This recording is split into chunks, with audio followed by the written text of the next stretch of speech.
Comment pourrais-je me détacher de ce que je n'ai pas encore vécu?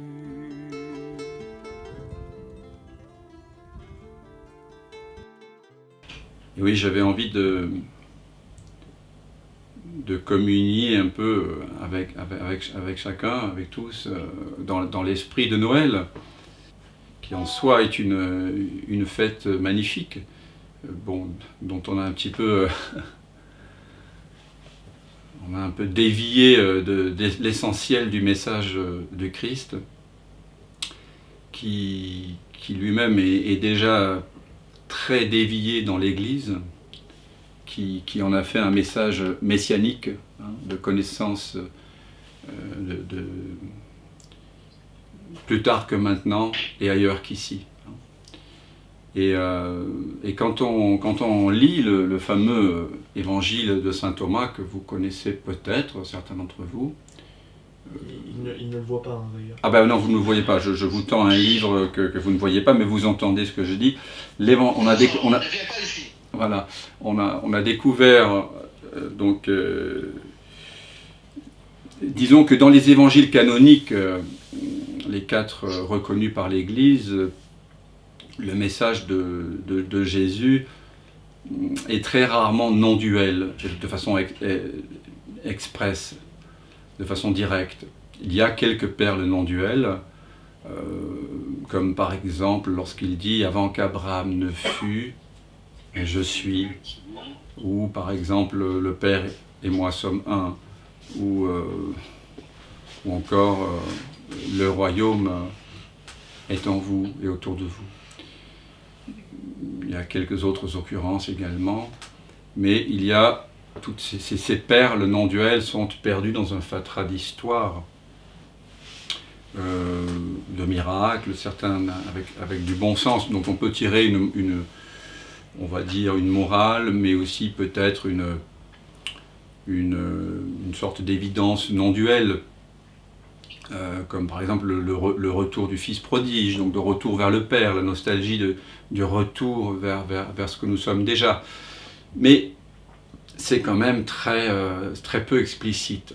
Et lorsque vous vous éveillez à votre vraie nature, quelle que soit la culture ambiante dans laquelle cet éveil a lieu, quelle que soit l'histoire, l'instant T du temps dans lequel cet éveil se produit, c'est nécessairement non pas l'éveil d'une personne, mais l'éveil de la conscience. Il n'y a que la conscience qui puisse s'éveiller à elle-même. Et cette conscience, paradoxalement, elle n'est ni ignorante d'elle-même, ni à éveiller. Elle est déjà là.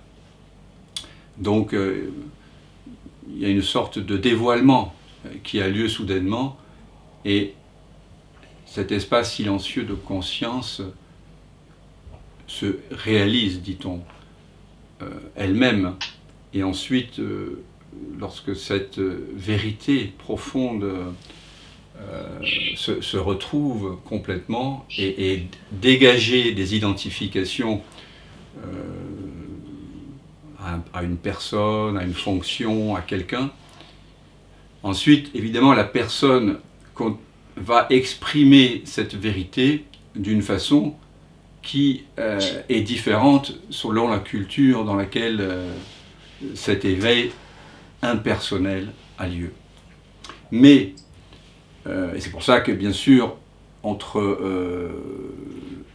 le texte gnostique de l'évangile de Thomas et par exemple la Kena ou la Katha Upanishad en sanskrit, écrit il y a 2700 ans, entre le Sutra du cœur dans la tradition bouddhiste ou par exemple le Tao Te Ching en Chine ou des textes soufis ou des textes de la tradition judaïque, il va y avoir des différences de langage évidemment. Mais nous allons toujours retrouver le fait que l'éveil n'est pas la reconnaissance, je préfère parler de reconnaissance de notre vraie nature, c'est pas quelque chose qui a lieu plus tard que maintenant et ailleurs qu'ici. Ça, quand on commence à retrouver, on va dire, un texte messianique, c'est-à-dire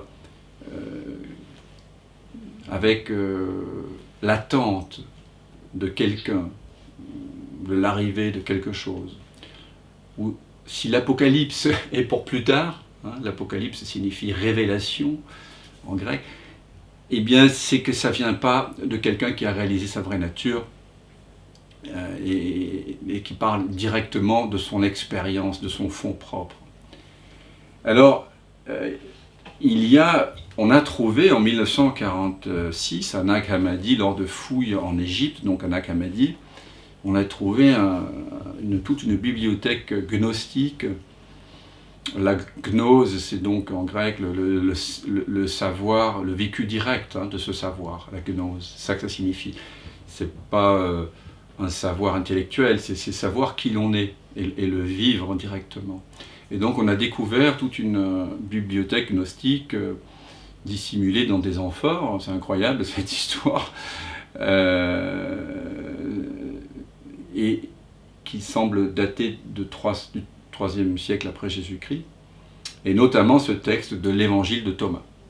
On ne dit pas saint Thomas puisqu'il n'a pas été reconnu par l'Église, et pour cause, vous allez comprendre pourquoi, parce que ce texte qui est assez court, hein, c'est 114 logions, et de part en part traversé par cette invitation à reconnaître notre vraie nature ici maintenant, et de voir qu'il n'y a aucune séparation entre nous et le royaume. Et donc ça remet évidemment complètement en question le fait qu'il y ait une église et le fait qu'il y ait une institution nécessaire pour interpréter les évangiles précédents. Et de fait, il y a eu une guerre.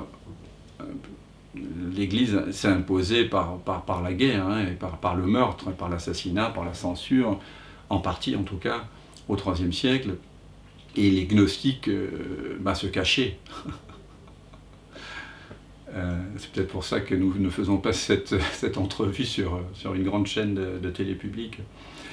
Mais en tout cas, il y a 2000 ans, ils pressentaient qu'il valait mieux cacher leurs textes dans des amphores, parce qu'il y a eu une vraie chasse à l'hérésie, ce qu'on appelait l'hérésie. Qu'est-ce que c'est qu'une amphore, pardon ? Une amphore, c'est un vase. Okay. On a de part en part un texte qui pourrait tout à fait résonner avec les dialogues qu'on a écrits de Ramana Maharshi, plus près de nous, ou Nisargadatta Maharaj, le « Je suis ». Alors il faut un peu dépoussiérer les métaphores, et je ne suis pas du tout spécialiste de la langue copte, mais il y a un grand spécialiste qui a travaillé une grande partie de sa vie avec un groupe de recherche sur cet évangile de Thomas, et qui lui est parfaitement en affinité avec la non-dualité. Il s'appelait Émile Guilabert, et je vous invite vraiment, pour les curieux, pour les amoureux des grands textes sacrés, à lire les traductions et les commentaires d'Émile Guilabert. Il y a aussi Jean-Yves Leloup qui a fait une belle traduction avec des commentaires. Bon, il y en a d'autres, il y en a plein d'autres. Il y a Osho Rajneesh, mais vraiment, je trouve qu'Émile Guilabert, vous pouvez acheter tous ses livres. Il a vraiment une grande connaissance de la gnose et de cet état essentiel vers lequel nous pointons ici.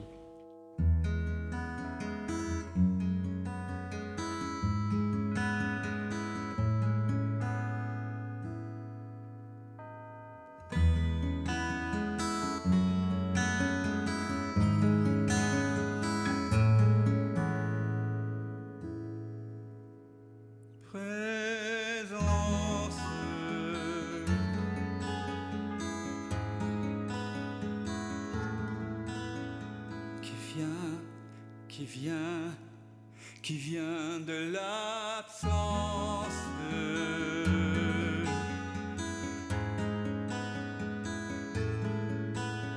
Qui ce rêve présent, s'il donne naissance à ce grand rêve qu'est l'univers et que l'on nomme la vie. Mais la vie, c'est quoi? C'est quoi? La vie n'est que danse, évidence de l'unique présence. Et tout prend naissance en toi qui jamais ne commence.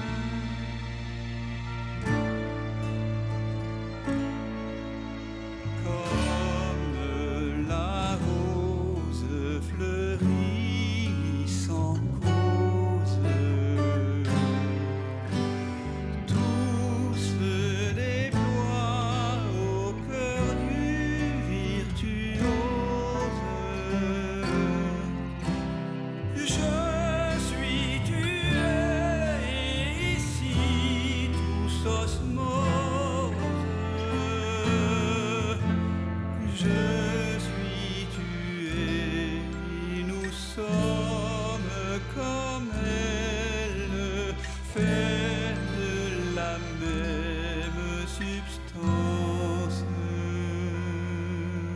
présence. C'est vraiment maintenant que ça commence. Je m'émerveille en ce silence. Tout naît, tout meurt dans la présence.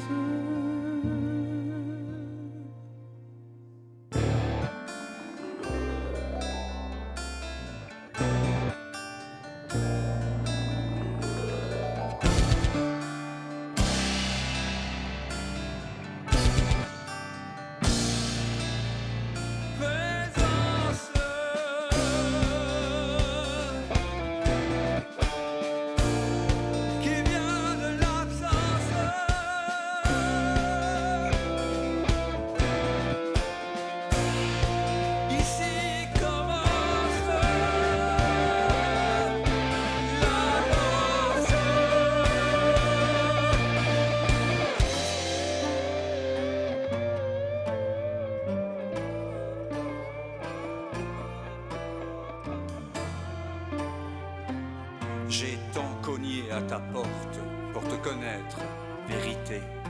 J'ai frôlé la folie, j'ai cogné jusqu'au sang. Un jour, la porte s'est ouverte et j'ai su que j'avais frappé de l'intérieur. C'est le mystère